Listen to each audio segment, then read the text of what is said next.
today's my video, ayan po mga lods, idol, tara kain po tayo ng kalderetang baboy. Chef Boy Kindat sa ating ilang malalasap ang tunay na kindat at tunay na syrup mga lods, idol. Yan po yung ating kalderetang baboy. Mga lods, idol, o yan, napapadami na naman po ang kain ni Chef at napapakindata naman po sa sobrang sarap mga lods, idol. Ayan po yung ating mininin na baboy mga lods. Ipinin po natin medyo may buto-buto po. Yes, sa susunod po na sahod, yan po ang ating bibili mga lods at ulo ng baboy ang gagawin natin. Ipiprito po natin crispy ulo naman po ang gagawin natin mga lods. Idol, ayan po yung ating nabini mga lods. Idol, mura-mura lang po yan. O yan, napakindat na po si Chef Boy Kindat. Ayan, sa ating yung malalasap talaga ang tunay na kindat. O yan, kung nakindatan tayo, dislike and share na po kayo. Or comment po kayo mga Lods Idol para alam ko soon sampo na karating ang ating kindat mga Lods Idol. Ayaw, walang humpay ang pagkindat sa inyo mga Lods Idol kaya. Ano pang iniintay nyo? Tara, magluto na tayo mga Lods Idol na kinindatan ni Caldereta ni Chef Boy Kindat sa akin nilang malalasap tunay na kindat. O ayan, pinirito na po natin ang patatas at ang carrots mga Lods Idol. Ayan po yung ating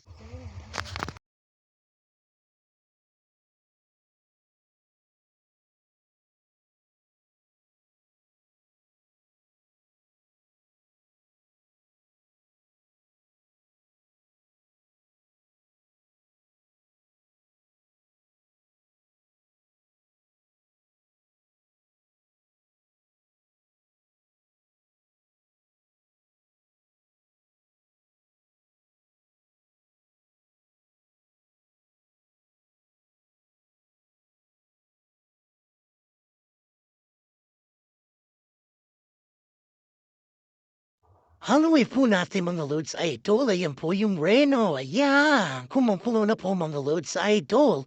Matitikman nyo na ang kaldereta ang baboy ni Chef Boy Pamboy. Chef Boy Kindat.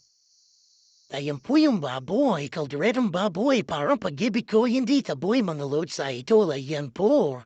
Umasbog po sa sarap yan mga Lods Idol. Kung napanood niyo po ang aking video, kung napanood niyo po nandaling araw ang aking video, at kung natakam po kayo, magluto na lang po kayo ng itlog. Ay joke lang po yung mga Lods Idol. Ayan, ipot malapit na po matikman ang aking luto mga Lods Idol. Pipili po tayo ng namaranalo na kakain po ng ating luto ni Chef Boy Kindat sa ating ilang malalasap ang tunay na kindat mga Lods Idol.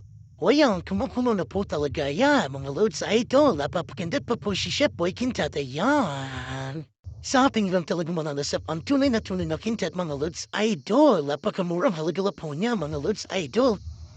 At binili ang kalderetang baboy. Iluto na po ni Chef Boy Kindat. Ya, titikman na po natin mga Lods Idol. Ya, muha po tayo ng karne ng baboy. Tikman, ang sarap po ay stay yung sarap ng luto ni Chef Boy Mamboy. Sa ating yun ang talagang malalasap ang tunay na sarap. Haya, napapalambag po. Tingnan nyo naman po ito. O napapintat naman po. Yan po. Ready na po tayo, kakain na po tayo mga Lods Idol. Tara, samahan niyo po ang kumain mga Lods Idol. Tara po, tikman ang luto ho kaldereta. Paabuhi ni Chef Boy Pamboy na hindi pala boy mga Lods Idol. Aya, tara, samahan niyo na po akong kumain. Ayan na po yung ating niluto mga Lods Idol. Ako ang na po yan kasi unang anpo na na po natin mga Lods Idol. Ayan, bigyan na natin ang aking kalderetang baboy. Sa ating ilang tanag manalasap ang tunay na sarap mga Lods Idol. O ayan po, tikman ang sarap ko o first bite. Napakasarap talaga ng luto ni Chef Boy Kindat. Maraming salamat po sa mga nanood. At sana po huwag po kayo manawa sa aming panonood mga Lods Idol. Thank you very much po. Next video. Alamin naman po, sige po mag-comment ang po kayo para alam ko kung ano naman po susunod kong video mga Lods Idol. Maraming salamat po sa inyo. At ang dito